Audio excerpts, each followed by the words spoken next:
The ache was a familiar tenant in Alara's chest, a resident so long-standing it no longer paid rent. It had taken up residence 3 years, 1 month, and 12 days ago, and had since made itself entirely at home in the hollow spaces behind her ribs. Tonight, it was particularly active, a low thrumming pulse that matched the rhythm of the rain lashing against the apartment window. It intensified whenever Lena spoke, which was, unfortunately, often. "He just doesn't get it, you know?" Lena sighed, shifting on the worn floral couch. The movement sent a wave of her scent, vanilla and something sharp, like citrus, drifting toward Alara. It was an intoxicating, painful combination. Her thigh, clad in soft gray sweatpants, was pressed firmly against Alara's. A line of searing heat in a world gone cold. I try to explain that I need more than just presence. I need connection. Real, deep, terrifying connection. And he just nods and says, "Okay, babe," and goes back to watching sports highlights. Alara made a sympathetic noise, a carefully practiced sound that conveyed understanding without revealing the chasm of her own feelings. This was her role. She was the supportive friend, the confidant, the keeper of secrets. She was the human diary for Lena's relationship with Mark, a man Alara had never been able to truly dislike, mostly because he was too bland to inspire any strong emotion other than a vague, persistent pity. He was a placeholder in a life that deserved an epic. "He's not a bad guy, he's not," Lena continued, her voice softer now, tinged with the guilt of her own dissatisfaction. She turned her head, and her hair, a cascade of honey-blonde waves, brushed against Alara's shoulder. The contact was electric, a jolt that shot straight to the heart of the ache and made it clench like a fist. "He's kind. He's reliable. He remembers my coffee order. Why isn't that enough?" "Because he's not me." The thought was a traitor, sharp and swift. Alara swallowed it down, burying it under layers of practiced friendship. She focused on the television, where a muted documentary about deep sea life played out. An anglerfish, grotesque and lonely, lured its prey with a false light in the crushing dark. The metaphor was not lost on her. "Maybe enough isn't what you're looking for," Alara offered, her voice carefully neutral. It was a line she had perfected over years of these conversations. She was an expert at giving relationship advice that, if followed, would only prolong her own silent suffering. It was a unique form of self-flagellation. "Maybe you're looking for everything." Lena was quiet for a long moment. The only sounds were the rain and the soft hum of the refrigerator. Then Lena's hand, which had been resting on the cushion between them, moved. Her fingers found Alara's, lacing through them with an easy, unconscious familiarity that was both a comfort and a torment. It was a gesture Lena had always made, a casual anchor in the storms of her own emotions. For Alara, it was a brand. "Everything," Lena whispered, her thumb stroking the back of Alara's hand. "That sounds nice." And exhausting, she squeezed Alara's hand. "You're the only one I can say this stuff to. Mark would just think I was being dramatic." "You always get it." "I get it because I live it," Alara thought. "I get it because my everything is sitting right next to me, holding my hand, and wondering why a perfectly adequate man feels like an empty room." She squeezed back a silent, painful affirmation. "I'm always here," she said. The words were true, and they were a curse. They sat like that for a long time, watching bioluminescent creatures drift through the abyss on the screen, their hands locked together. For Lena, it was simple comfort. For Alara, it was a desperate, fleeting taste of a world she was not allowed to fully inhabit. She was a ghost in her own love story, haunting the edges of someone else's life. The ache in her chest settled into a dull, heavy weight. It knew its place. It was home. This was their stasis, a delicate, painful equilibrium that had held for years. Lena would circle the drain of her unfulfilling relationship, and Alara would be the steady ground she clung to, all while slowly eroding from the inside out. Alara had convinced herself this was enough. That having this piece of Lena, the late-night talks, the casual intimacy, the shared silences, was better than having nothing at all. The fear of losing even this platonic version of her was a powerful anesthetic, numbing her to the constant pain of wanting more. Lena's confidence was a thing of beauty, a bright, burning star that drew people into her orbit. She moved through the world with an effortless grace that Alara, a creature of quiet corners and dusty library stacks, could only admire from a distance. But here, on their couch, with the city lights blurred by rain outside, that confidence often crumbled, revealing a vulnerability that Lena seemed to show to no one else. It was in these moments that Alara's hope, a stubborn and foolish weed, would push through the cracks in her resolve. She saw the real Lena, the one who questioned everything, who felt things so deeply it sometimes scared her. "Sometimes I feel like I'm playing a role," Lena murmured, her voice barely a whisper, as if saying it too loudly would make it irrevocably true. "Like I'm an actress who was given the script for The Good Girlfriend, and I've memorized all the lines, but I don't understand the character's motivation." Alara's heart twisted. The knife of empathy was sharper than any other. "What do you think her motivation should be?" Lena turned to look at her fully, her eyes, the color of warm moss, searching Alara's face in the dim light. "Love, I guess. Real, all-consuming love. The kind that doesn't need a script because it's just instinct. You know?" Alara knew. Oh, she knew. It was the instinct that made her body hum with awareness every time Lena entered a room. It was the instinct that had cataloged every minute detail, the tiny scar above Lena's left eyebrow, the way she chewed on her lower lip when she was concentrating, the exact pitch of her laugh when something genuinely delighted her. It was an instinct so deeply ingrained it felt less like an emotion and more like a fundamental law of her own personal physics. She could only nod, her throat tight. Lena's gaze lingered for a second too long, a subtle shift in the tectonic plates of their friendship. Then she sighed, pulling her eyes away and resting her head on Alara's shoulder. The weight was grounding, agonizing. "You're so lucky you're not dating anyone. It's so complicated." The irony was a physical blow, knocking the air from Alara's lungs. Lucky. She was lucky to be sitting here, hollowed out by a love that had nowhere to go. She closed her eyes, focusing on the pressure of Lena's head on her shoulder, the warmth of her hand, the soft sound of her breathing. She committed it all to memory, another exhibit in the private museum of her heart. This was her stasis. Painful, predictable, and, in its own way, safe. The alternative, confession, rejection, loss, was a darkness far deeper than the one on the television screen. And so she remained, a silent guardian of a love Lena didn't even know existed. The catalyst arrived, as such things often do, without warning. It was a Tuesday, a day of unremarkable grayness that promised nothing more than the gentle turning of pages and the quiet hum of the library where Alara worked.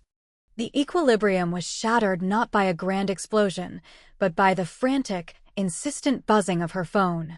A string of texts from Lena, each more panicked than the last. "It's over. I ended it. Oh God, Elle, I really did it. Can you come home?" Alara's heart hammered against her ribs, a frantic bird trapped in a cage. She gave a mumbled, half-coherent excuse to her supervisor and fled, her coat half on, her bag unzipped. The 20-minute subway ride felt like an eternity. Each lurch of the train was a jolt to her frayed nerves. This was it. The moment she had simultaneously dreaded and, in the darkest corners of her heart, wished for. Mark was gone. The obstacle had been removed. And all she felt was a cold, nauseating terror. She found Lena on the floor of their living room, surrounded by the wreckage of a pint of ice cream and a pile of damp tissues. Her face was blotchy, her eyes red-rimmed and swollen. She looked up as Alara entered, her expression a mixture of devastation and a strange, terrifying relief. "I did it," Lena whispered, her voice raw. Alara dropped to the floor beside her, her own carefully constructed composure crumbling at the sight of Lena's pain. She wrapped her arms around her friend, pulling her into a hug. Lena collapsed against her, burying her face in the crook of Alara's neck, and began to sob. Not the quiet, frustrated tears Alara was used to, but gut-wrenching, soul-shaking sobs that racked her entire body. Alara just held her, stroking her hair, murmuring soft, meaningless words of comfort. She was the anchor again, the steady point in the hurricane. But this storm felt different. It was a cleansing storm, one that was washing away the old landscape to reveal something new and uncertain beneath. She felt a tremor of hope, quickly smothered by guilt. She was comforting Lena over the loss of a man she herself had wished away. The hypocrisy tasted like ash in her mouth. They stayed like that for what felt like hours, until Lena's sobs subsided into hiccuping breaths and a weary silence. The ice cream had melted into a sad, sweet puddle in its cardboard container. "I feel hollow," Lena said, her voice muffled against Alara's sweater. "But also lighter." "Is that horrible?" "It's not horrible," Alara said, her voice thick. "It's honest." Lena pulled back, wiping at her eyes with the back of her hand. She looked small and fragile, all her usual vibrancy dimmed. "He asked me if there was someone else." Alara's blood ran cold. "What did you say?" "I told him no, of course." Lena looked at her, her gaze intense, searching. "And it's true. There isn't. But there's a feeling. A feeling I'm supposed to have that I just didn't." "Not with him," she paused, her eyes clouding with confusion. "The weird thing is, when he asked that, my first thought was you." The world tilted on its axis. Alara's breath hitched. "Me," she managed, the word a faint squeak. Lena frowned, as if trying to solve a complex puzzle in her own mind. "Not like that. Not romantically. I don't think. Just you. You're the one I wanted to talk to. You're the one I wanted to be with right after. You're the standard. The bar for what connection feels like. And I realized I was measuring him against you, and it wasn't fair. He was never going to win." The confession hung in the air between them, heavy and shimmering with unspoken implications. Alara's heart was doing a frantic, painful dance against her ribs. This was new territory. A map was being redrawn right before her eyes, and she had no idea where the new borders lay. That night, the shift became a physical reality. As the hour grew late and the emotional exhaustion settled deep into their bones, Lena's face was pale in the lamplight. She stood uncertainly at the door to her own bedroom, a room that now seemed haunted by the ghost of her past relationship. "I don't think I can sleep in there tonight," she said, her voice small. "It feels empty. And too full. All at once." Alara's throat went dry. "You can take my room. I'll sleep on the couch." Lena shook her head, her eyes wide and pleading. "No, I don't. I don't want to be alone." She took a hesitant step toward Alara. The question was a fragile thing, built of fear and desperation. Would it be weird if I just slept in here? With you?" It was the most dangerous question she had ever been asked. Every self-preservation instinct screamed at Alara to say no, to build a wall, to protect the fragile piece of her own heart. To say yes was to cross a line, to step into a space from which there might be no retreat. But looking at Lena, at the raw vulnerability in her eyes, the plea for safety and comfort, Alara knew she was incapable of refusing. Her own heart was a secondary concern. It always had been. "Okay," she whispered. "Yeah, of course." The single word sealed her fate. The stasis was broken. The catalyst had done its work. And as she pulled back the covers of her bed, a space she had always considered her sanctuary, she knew it was about to become a battleground for every hope and fear she possessed. The escalation had begun. Sharing a bed was an exercise in exquisite torture. Alara lay stiffly on her side, her back to Lena, every muscle tensed.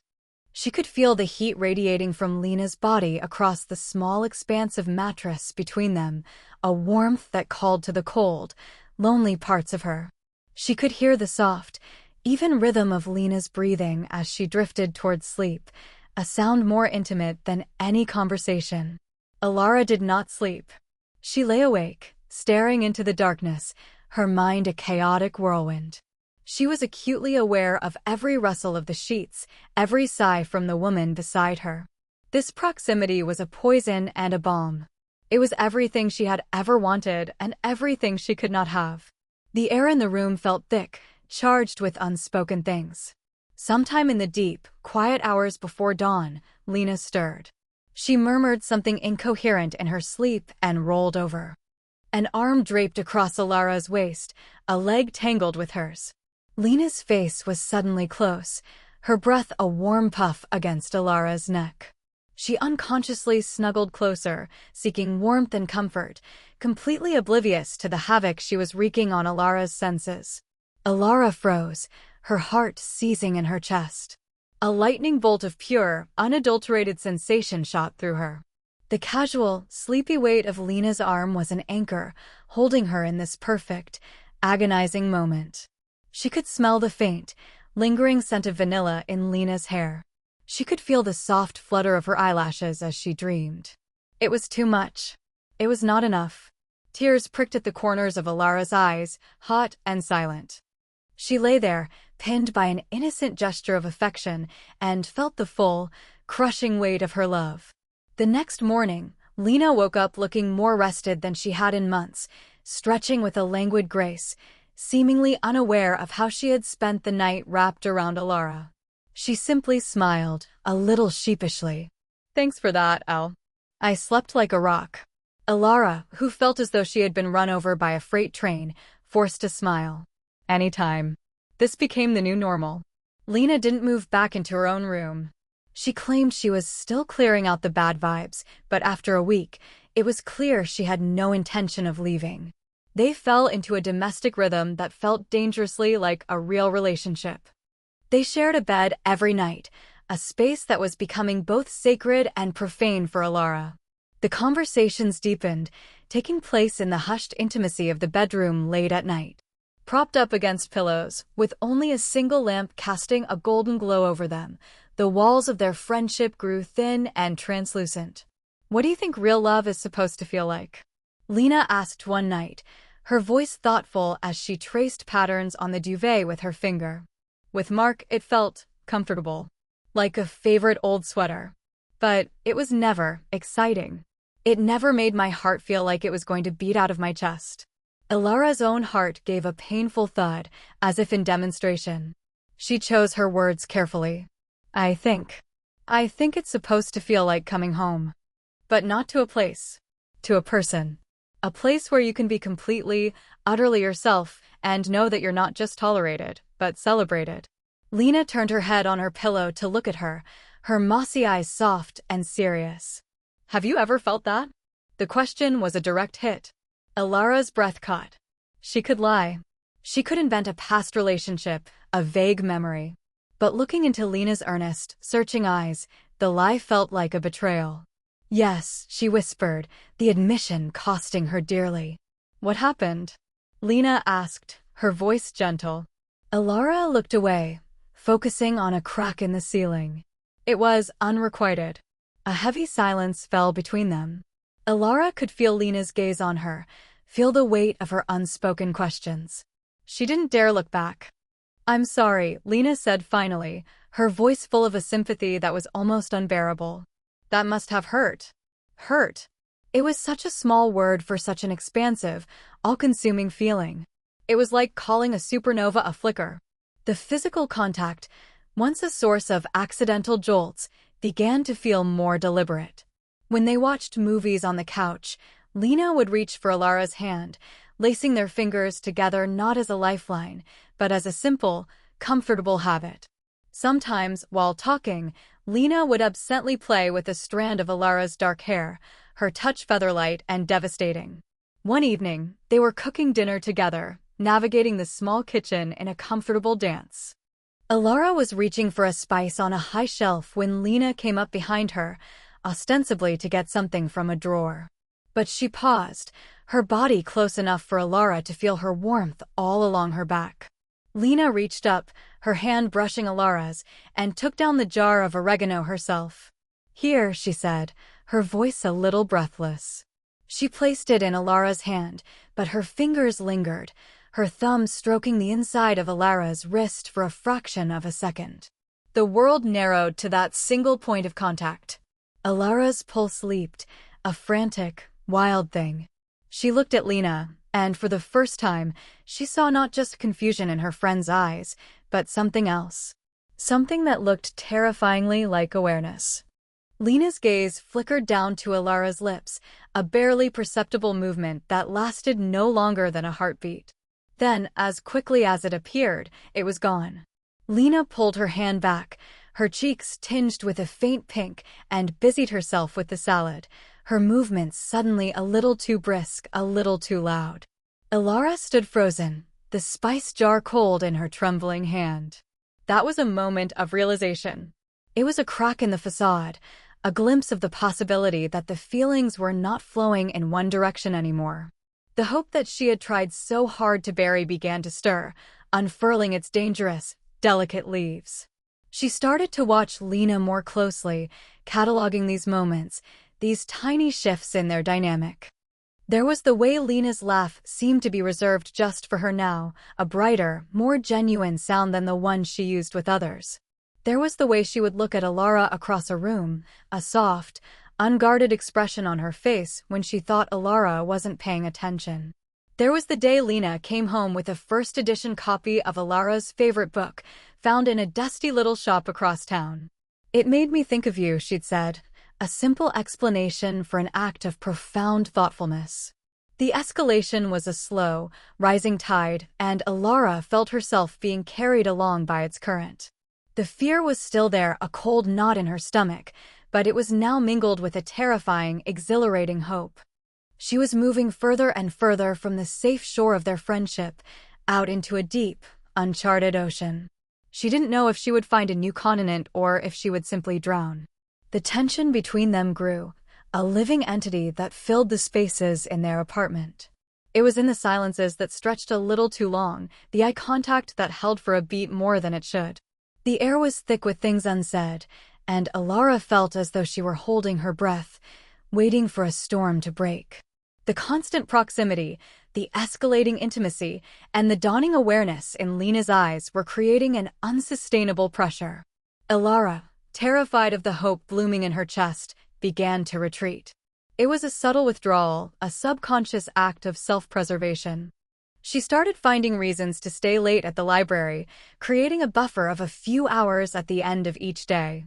When they sat on the couch, she would place a cushion between them, a small, flimsy barrier against the magnetic pull of Lena's body. She stopped letting conversations drift into the dangerous territory of love and connection, redirecting them towards safer topics, books, work, the weather. She was building a dam, desperately trying to contain the flood of her own feelings before they could sweep everything away. She thought she was being discreet, but she had underestimated Lena. Lena, whose entire world had recently been reoriented around Alara, noticed everything. The confrontation came on a Sunday afternoon. Alara was curled in an armchair, pretending to read, the words on the page a meaningless jumble. Lena was pacing the living room, her restless energy a stark contrast to Alara's feigned stillness. Finally, she stopped directly in front of Alara's chair, blocking the light from the window. "Okay, that's it," Lena said, her arms crossed over her chest. Her voice was quiet, but it held a steel edge Alara had rarely heard. "You've been avoiding me for a week. You're hiding in this chair, you're putting pillows between us on the couch, you're changing the subject every time I try to talk about anything real. What is going on?" Alara's heart leaped into her throat. She kept her eyes fixed on her book. "I don't know what you're talking about. I've just been busy. Tired. Don't lie to me, Elle." Lena's voice was softer now, but more insistent. "Please. Not you. You've been my one solid thing. My one truth. And now you're building walls and I don't know why. Did I do something? Is me staying in your room too much?" Alara flinched. The genuine hurt in Lena's voice was a physical blow. She looked up from her book, and the raw confusion and pain on Lena's face shattered her defenses. "No, it's not you," Alara said, her voice barely a whisper. "It's me." "Then talk to me," Lena pleaded, sinking to her knees in front of the armchair, bringing them eye to eye. The intensity of her gaze was overwhelming. "What aren't you telling me?" This was it. The point of no return. The precipice she had been avoiding for 3 years. She could tell a partial truth, a lie, anything to get out of this. But she was so tired of lying, so tired of hiding. The silence stretched, thick and suffocating. It was Lena who broke it, her own confession tumbling out in a rush of frustrated, fearful words. Is it because of what I said? About you being the standard? Does that freak you out? She shook her head, her eyes bright with unshed tears. It's just, since Mark left, everything is different. I'm different. I look at my life, at what I thought I wanted, and it all feels wrong. Like I was trying to force a puzzle piece into a spot where it didn't fit. She took a shaky breath, her gaze never leaving Alara's. The only thing that feels right, the only thing that has ever felt completely, terrifyingly right, is you. Being with you. Talking to you. Her voice dropped to a whisper, full of a dawning, horrified wonder. And I've been thinking things I shouldn't think. Things that scare me. Alara's entire body was humming, a high-frequency vibration of terror and hope. What things, she whispered, the question torn from her. Lena's eyes searched her face, looking for permission, for condemnation, for something. I've been thinking about what it would be like to kiss you. The words landed in the silent room with the force of a detonation. They blew away all of Alara's walls, all her fears, all her carefully constructed defenses. They left her standing exposed and trembling in the ruins. And it's insane, right? Lena rushed on, her voice cracking, misinterpreting Alara's stunned silence as rejection. I'm not. I've only ever dated men. I'm supposed to be straight. But when I think about being with someone, about a future, the face I see isn't some random guy. It's your face, Elle. It's always your face. She finally broke eye contact, looking down at her hands, which were twisting in her lap. Maybe I've been looking for the wrong things in the wrong people my whole life. The pre-confession was complete. Lena had laid her confusion, her fear, and her burgeoning feelings at Alara's feet, a fragile, terrifying offering. The air crackled with the energy of it all, a live wire of possibility. Now, the choice was Alara's. To retreat back into the safety of their old friendship, a place that now seemed like a distant, foreign land, or to step forward into this terrifying, beautiful new world Lena was tentatively proposing. Her silence had lasted an eternity. It was time to speak her own truth. The silence that followed Lena's admission was not empty. It was filled with the frantic beating of two hearts, the rush of blood in Alara's ears, and the weight of 3 years of unspoken words.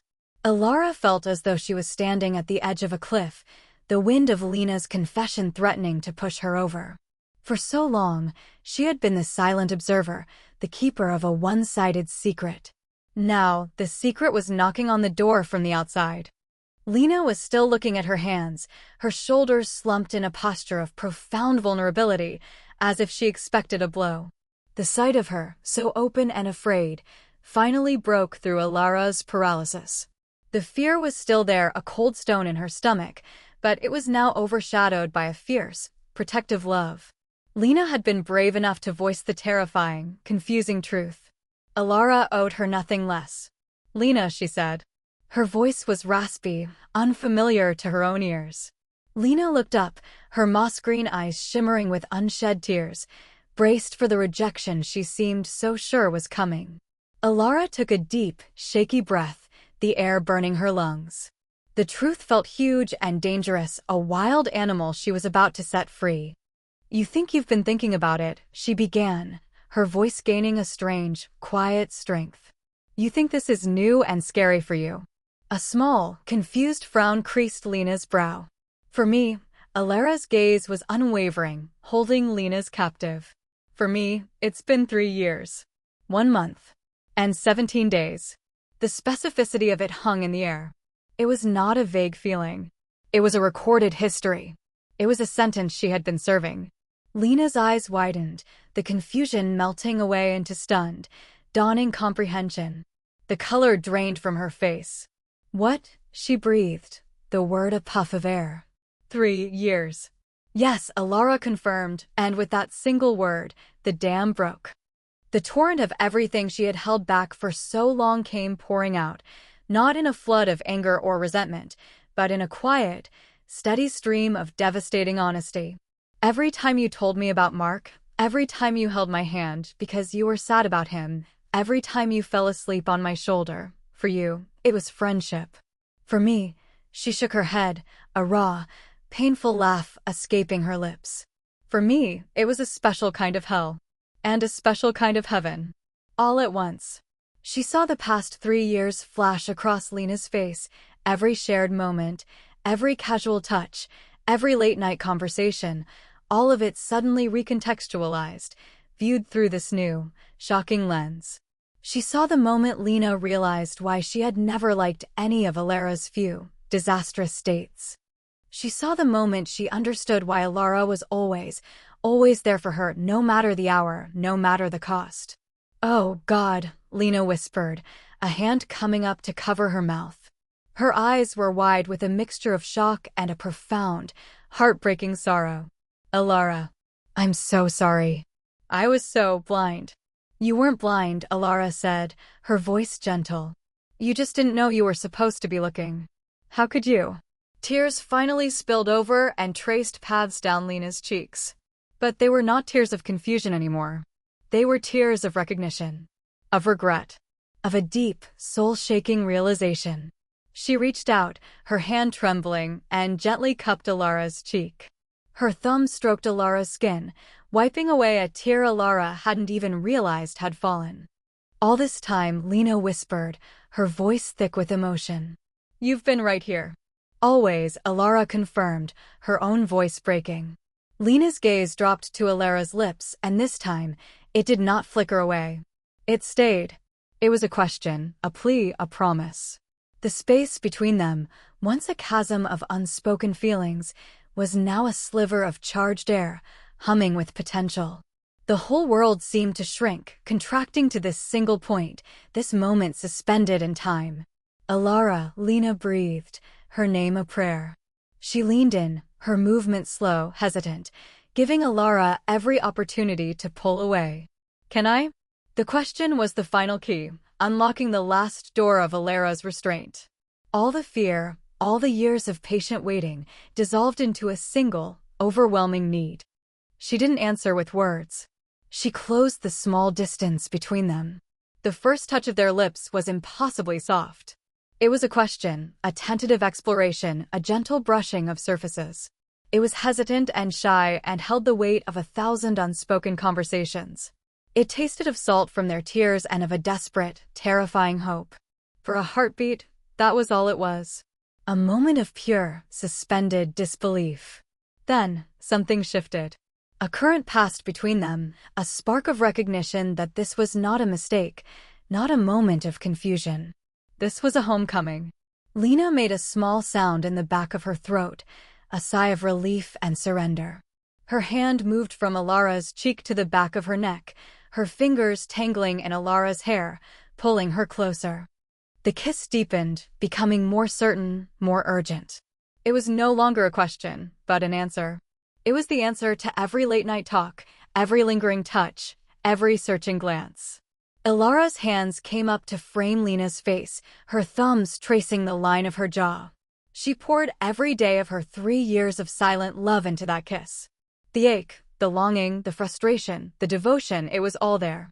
And she felt it being met, not with confusion, but with a fierce, dawning passion that stole her breath away. Lena's lips were soft and demanding, moving against hers with a certainty that belied her earlier hesitation. This was not an experiment. This was a discovery. A rediscovery. It was everything. When they finally broke apart, it was not by choice, but by the desperate, burning need for air. They rested their foreheads together, their breath mingling, their eyes closed. Alara's heart was hammering against her ribs, a wild, triumphant drumbeat. The familiar ache in her chest was gone. In its place was a warmth that spread through her entire body, a radiant, golden light. "Oh," Lena breathed, her voice filled with a profound, quiet wonder. "Wow." Alara opened her eyes. Lena's were still closed, a small, serene smile on her lips. "Yeah," Alara whispered. Lena opened her eyes, and the look in them was clear and bright and completely, irrevocably changed. The confusion was gone, replaced by a certainty that mirrored Alara's own. "That," Lena said, her voice soft but steady, felt real. More real than anything, she searched Alara's face, a new, terrifying question in her eyes. What does this mean? The kiss had been a cataclysm, shattering the world they knew. Now they stood in the aftermath, surveying the beautiful, terrifying wreckage. The golden glow of the moment was already being tinged by the gray light of reality. What did this mean? The question hung between them, heavy and fragile. Ilara felt a tremor of the old fear return. The kiss had been an answer, but it had also posed 1,000 new questions. I don't know, she admitted, her voice as fragile as she felt. The honesty was liberating and petrifying all at once. I'm terrified. A wave of relief washed over Lena's face, so profound it was almost comical. Oh, thank God, she breathed, a shaky laugh escaping her. Me too. I'm absolutely, completely terrified. She didn't move, their foreheads still pressed together, their hands still cradling each other's faces. I feel like I just woke up from a very long dream, and I don't recognize anything. Except you. You're the only thing that makes sense. This admission, more than the kiss itself, was what began to settle the frantic beating of Ilara's heart. They were on the same page. Scared, uncertain, but together. All this time, Lena murmured, her gaze distant as she replayed memories in her mind, her new understanding coloring every scene. I would complain to you about Mark. About how he didn't see me, how he didn't really listen. And then I'd spend hours with you, and you'd see everything. You'd hear the things I wasn't even saying. She met Ilara's eyes again, her own filled with a dawning, almost painful clarity. I was measuring every relationship against what I had with you, and they all came up short. I thought the problem was them. Or me. I never thought, she trailed off, shaking her head in disbelief. I never thought the problem was that I was in love with my best friend. The words, said so plainly, so matter-of-factly, struck Ilara with the force of a physical blow. She had dreamed of hearing them, had played out 1,000 different scenarios in her mind, but none of them had prepared her for the simple, devastating reality of it. Lena was in love with her. So, what do we do? Ilara whispered, the question encompassing everything, their friendship, their living situation, Lena's entire history, the future that had suddenly cracked open before them. Lena pulled back slightly, just enough to see Ilara's whole face. She took Ilara's hands in hers, her grip firm and reassuring. We figure it out, she said, her voice gaining a strength that Ilara had always admired, but had never before been the beneficiary of. Together. We take it one day at a time. One conversation at a time. A small, genuine smile touched her lips. Maybe one more kiss at a time. The offer was tentative, hopeful. It was a promise that the first kiss was not an ending, but a beginning. Ilara felt a smile spread across her own face, a real, unburdened smile that reached her eyes. I think I'd like that, she said. The next kiss was different from the first. It was gentle, searching, full of the quiet wonder of their new reality. It was a seal on a new contract, a promise to be brave together. When they pulled apart, the fear had not vanished, but it no longer felt like a monster in the dark.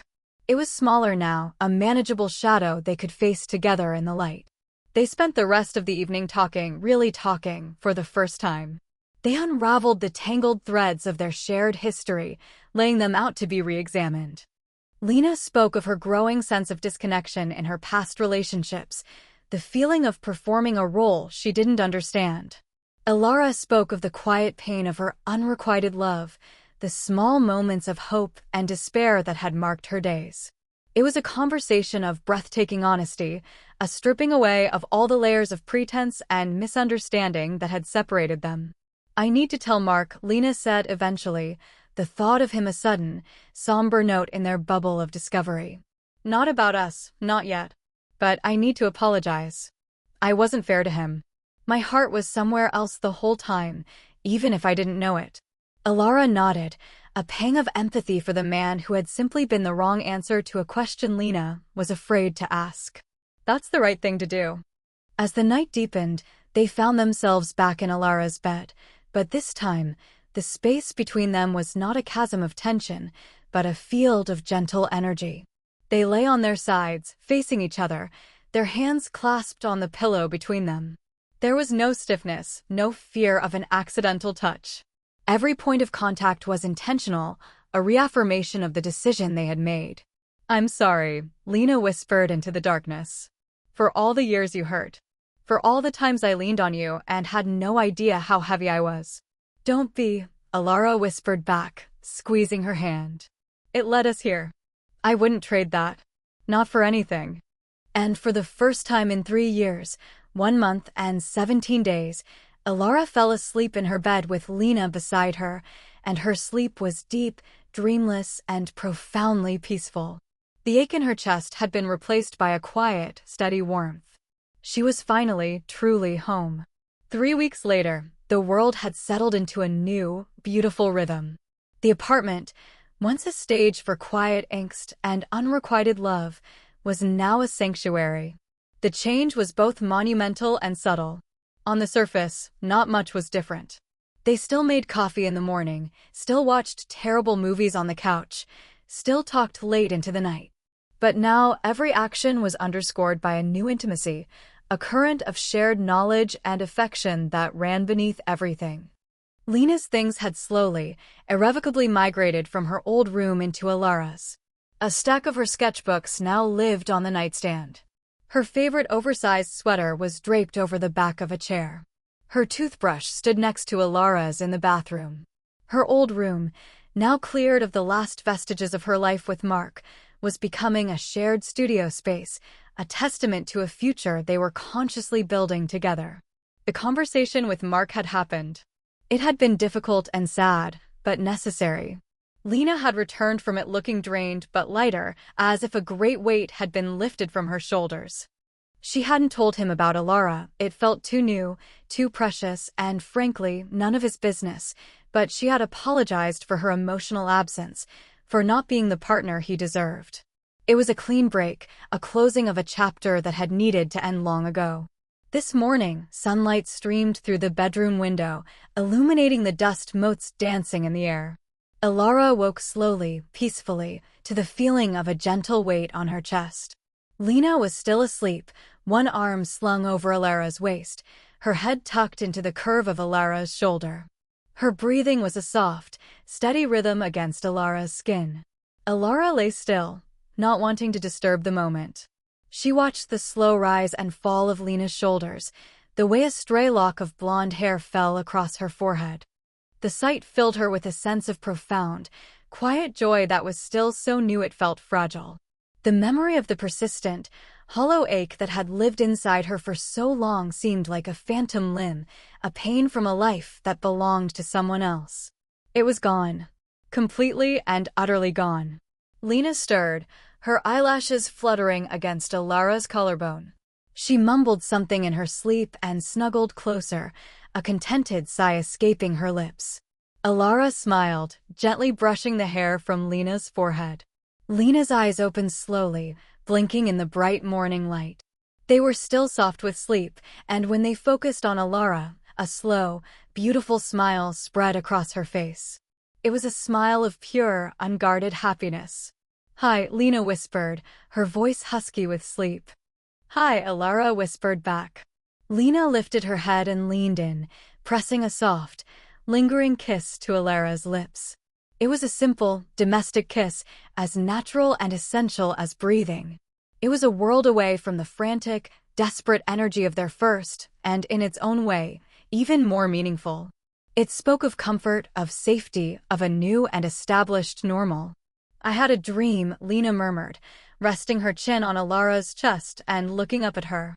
"I dreamt I was in a library, a huge one, like something out of a fantasy movie. And I was lost. The shelves went on forever. And then I found you, at a little desk in the middle of it all, and you just looked up and smiled and said, 'You're late.'" Alara laughed, a soft, happy sound. "Was I?" "A little," Lena said, her expression turning serious, though her eyes still danced with affection. "But you were waiting for me. You knew I'd find my way there eventually." She reached up, her fingers gently tracing the line of Alara's jaw. "Thank you for waiting." The sincerity in her voice was a warmth that spread straight to Alara's core. All those years of silent pining, of feeling like a ghost in her own life, had been transformed. They were no longer a source of pain, but the foundation upon which this new, beautiful reality was built. The waiting had been worth it. Every second of it.